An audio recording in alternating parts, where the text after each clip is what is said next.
Welcome to Crazy News. My name is Shweta Sinha and now take a look on today's headlines. Now traffic violation to be monitored electronically.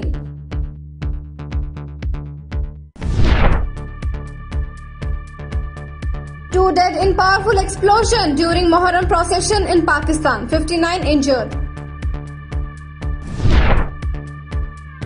Jammu and Kashmir leader Ghulam Hussain Lone shot dead by terrorist. Abdul Mufti tweet condolence.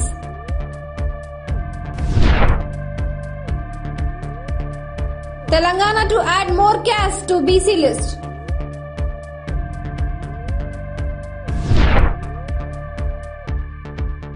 Sonia Gandhi to meet opposition leaders on August 20. Common campaign on agenda.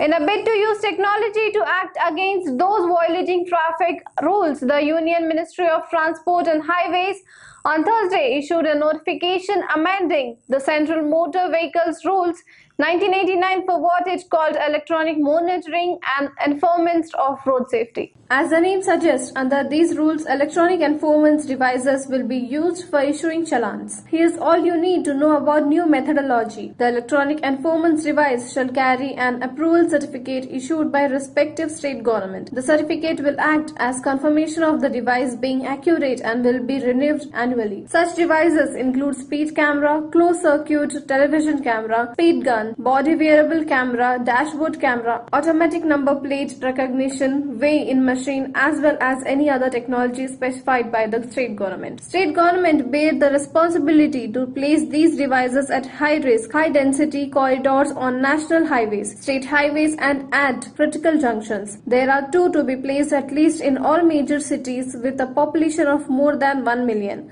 including 132 cities highlighted in the notification. However, care should be taken to ensure that devices are placed in such a manner that these is not lead to any obstruction, line of sight issues or interruption in traffic flow. For any offence committed, the notice has to be sent within a period of 15 days from the occurrence of the said offence. The electronic record collected through the electronic equipment has to be stored till the disposal of challan. Footage captured by an electronic enforcement device can be used to issue challan for offence such as not driving within a prescribed speed limit, stopping or parking at vehicles and unauthorized location, not wearing protective equipment, jumping red light, violating stop signs, speaking on phone while driving, overtaking other vehicles in a dangerous manner, and any other traffic violence.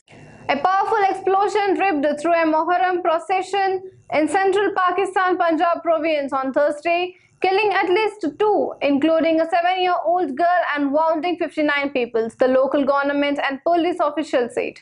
The incident took place in Bahawal Nagar, some 260 kilometers from Lahore, when a Sia procession was heading to an Imam Barg as a part of annual Ashar commemoration. The Punjab government issued the list of dead and injured. According to it, the mourners Mahin Zara, Salman Nazir lost their lives. It said that condition of the three injured persons was critical. The procession comprising 500 men, women and children when an explosion took place. It seems to be terrorist activity, the report said, adding that most of the injured are young men. Punjab Home Minister Raja Bhashrath confirmed that to the media. Punjab Home Minister Raja Bhashrath confirmed to the media that at least two people were killed in the attack carried out by a man who threw a hand grenade at the mourners in the procession which was passing near a mosque in Balwanagar. He said the attacker had been arrested and pictures shared on social media showed police dragging a bearded and shirtless man in handcuffs. Jammu and Kashmir leader Ghulam Hussain Lone was killed by terrorists on Thursday at his residence at Devsar in Kulgam district.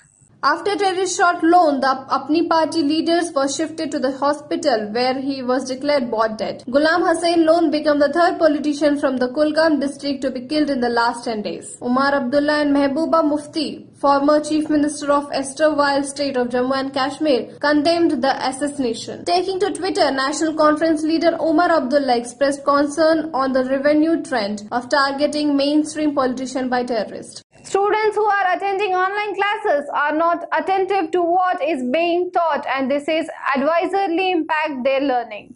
This was a finding of survey conducted by Telangana Recognized School Management Association which also found out that close to 80% of students were inattentive. Based on these findings, the association has urged the government to start physical classes so as to stop further damage. In Hyderabad, there are 1,800 budget private schools and around 200 corporate institutions. According to the TRSMA, when it comes to budget schools, students who are attending online classes are being promoted to the next level even though their learn has been poor. This will impact their grasping power in the next class, the association said. President of the Association for Hyderabad, Konatalla Umameshwar Rao, said many parents are also not bothered that their wards have been promoted to the higher classes. The Telangana state government is all set to include more caste in backward classes list.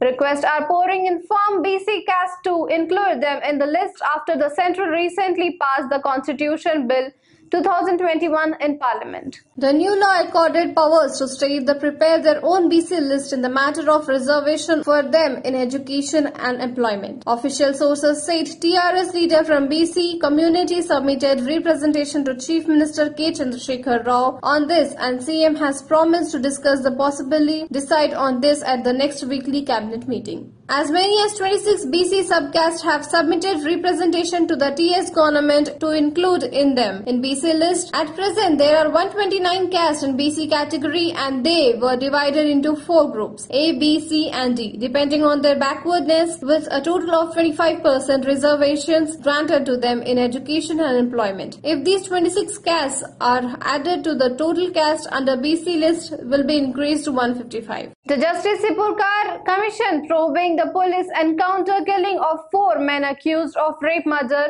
of a young veterinarian in Hyderabad in December 2019 has asked the Telangana government to present its evidence on Saturday. The Supreme Court had constituted a 3-member panel headed by former SC Judge Justice V.S. Sarpukar after the sensational encounter was challenged by civil liberties activities as extrajudicial kills. The terms of commissions was extended again by another 6 months on 3rd August by the court, which observed that the probe has been going on and on. The Supreme Court bench headed by Chief Justice N.V. Raman has reportedly remarked that a similar panel formed to probe a July 2020 encounter killing of gangster Vikas Dubey in Uttar Pradesh has already submitted its report. 11 days after Congress leader from G23 Kapil Sibal held a dinner meeting attended by a number of senior opposition leaders. Congress President Sonia Gandhi will hold interactions with party chief and chief minister from the opposition camp on Friday to give teeth a common opposition strategy against the government. That's it from me and my team. For more updates, keep watching Crazy News.